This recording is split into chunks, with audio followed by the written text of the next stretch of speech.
Y'all, I'm struggling with this edit. Am I going to get things out for Vitae Langica on time? Am I, Drina? Probably so. Here's 12 things at book 10 in honor of the 12 days of Christmas and the 10-year coming up and the 10th book I'm publishing. Here's 12 things I wish I knew about publishing my own books indie style when I started all of this 5 years ago. See you here in a moment.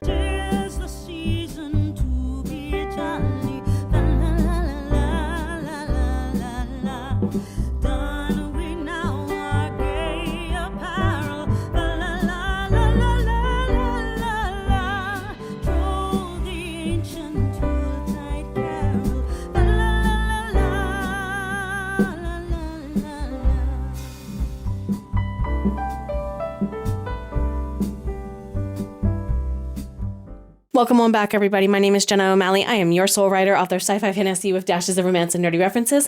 Alongside the raw healing stories my characters in the Myrna Annals do weave throughout time and space. I help other soul bards as yourselves rock out in your pace, in your time, in your stride. Members only, more about that in a members only vlog here soon. So, Merry Christmas, y'all. Yeah. 12 things I wish I knew about publishing my books indie style. Let's go ahead and check it. Number 1, I used to laugh at the whole just start mindset. It seemed really simple. Now I realize I needed to embody that a lot sooner. Had I actually published my books when I was actively writing these in my 20s, the first more like the 18th time around for certain stories that got incorporated into the Myrna Annals, I'm literally going, yeah, if only I had figured out how to do this indie thing sooner when it first came out, I'd be way ahead of the game. That should have been my part-time job. At the same time, shoulds being what they are, I wouldn't have learned everything I learned in the various avenues of nonfiction and fiction trad publishing and whatnot that I did as my part-time job outside of teaching in college for all those years.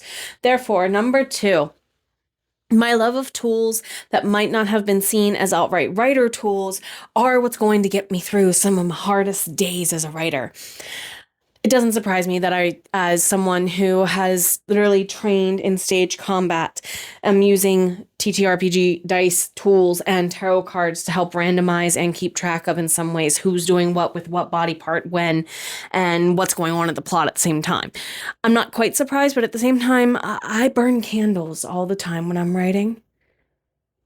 I have rituals around my writing that are now tools that I never considered tools before. I have gone on quite the journey and realized things that I was doing way back at the beginning are probably going to be what gets me through the start of every series or mini-series or spinoff or whatever it is I'm writing. So I'm going to keep adding to my toolbox, but I therefore also have to remember that the tools that are already in my toolbox also deserve to be pulled out, used, cleaned up, removed of their rust, oiled up if they needed and whatnot, and so on. Number 3. Most of the foundational basics I read in college, therefore, are still the same, and I still feel about a lot of writing advice, even my own, as the same way that I have always felt about it as a teacher of writing. Most of you met me at about the 10-year mark, or plus or minus, of being a teacher of writing for high school students in and out of public education. And yeah, most of it's prescriptive. Go into what works for you. You're not going to take every prescription on the planet to get over whatever your current immunity, lack thereof, is as a walking soul inside of a meat suit. Why would you do that to your writing? So if you're really feeling blocked going into 2026, maybe you need to put down somebody else's tools and give it back for a while. Maybe you borrowed it long enough.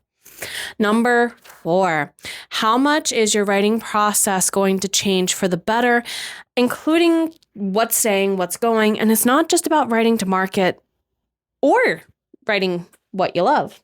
Drina, do you want to back out now that you've gotten to eat in peace? Probably. Oh, look, I'm opening a door. How ironic as I'm saying this. Definitely. Writing to market is a thing. It can make your books easier to market.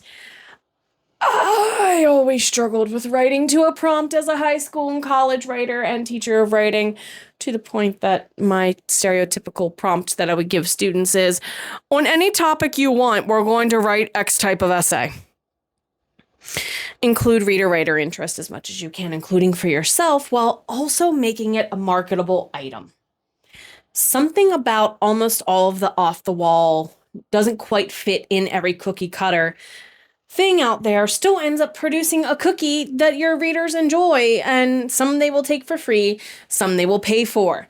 That is totally viable. What works for you works for you. Number 5, how important is it to have people that draw you out of hermit mode? I am the youngest of 5 kids. I am the youngest of 10 plus grandkids on one side, and I don't even know how many anymore on the other, because it just feels like the older I get, the more people in my mother's life keep falling out of the woodwork to come find me, put it that way. Therefore, I don't want to use the word circle, squad, tribe. Know who's got your back, even when you're not looking your greatest on the inside and the outside. This goes to the who's your friends when you become the villain and the monster. To the people who were that for me in 2025. Thank you. I appreciate you very, very much for being authentically, honestly there because you wanted to be around me, not because of an advantage it held to you solely. Therefore, also, number 6, how deliciously dangerous it is to write a meta series. People warned me to stray away from it because I said I liked the anime and the video games that I said I liked. Sailor Moon, Inuyasha, the Gundam universe. We're looking at Final Fantasy, Legend of Zelda. I love the sprawling, interconnected everything meta series. So of course that's what I'm writing. And I tried to fight it. I tried to fight it to the point that a certain French vampire told me, no, you're not allowed to fight it. I'm going to disappear until you listen. He did. Thanks, Frey. Anyway, therefore, number 7.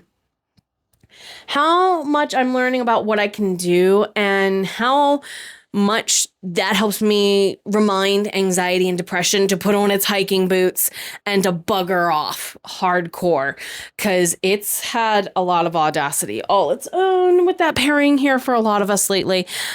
I'm sure I'm not the only person who considered closing their doors in 2025. And that's the reason why I'm only planning 6 months in advance at this point, because of some healing and recovering my business is going through. And we'll see what happens with the tools in the toolbox to help me get there. Number 8, deprogramming things that were the truth for other people in my family is worth the effort. And the iceberg goes deeper than I could have ever fathomed. And just when I think I get to the bottom of the iceberg, oh look, there's a whole new level in that spiral we need to go through. Great.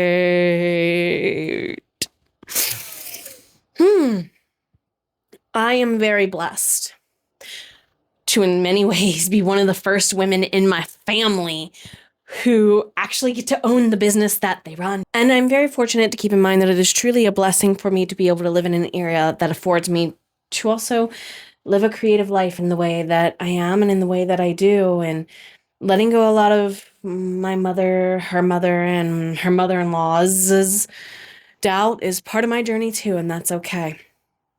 Number 9.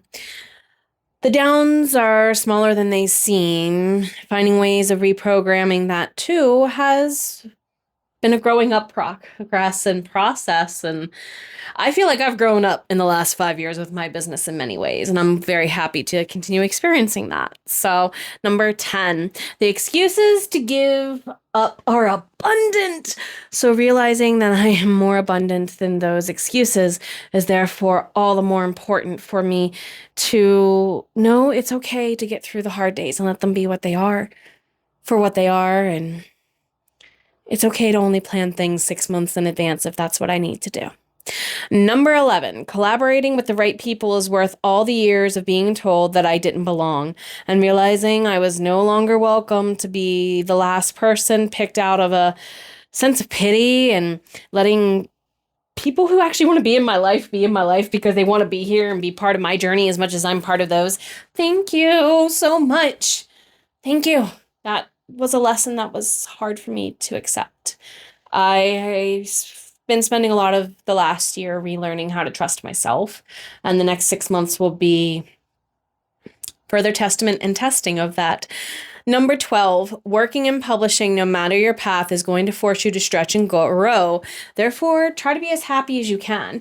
Instead of worrying, what can you do to convert and transmute and transform that into something else?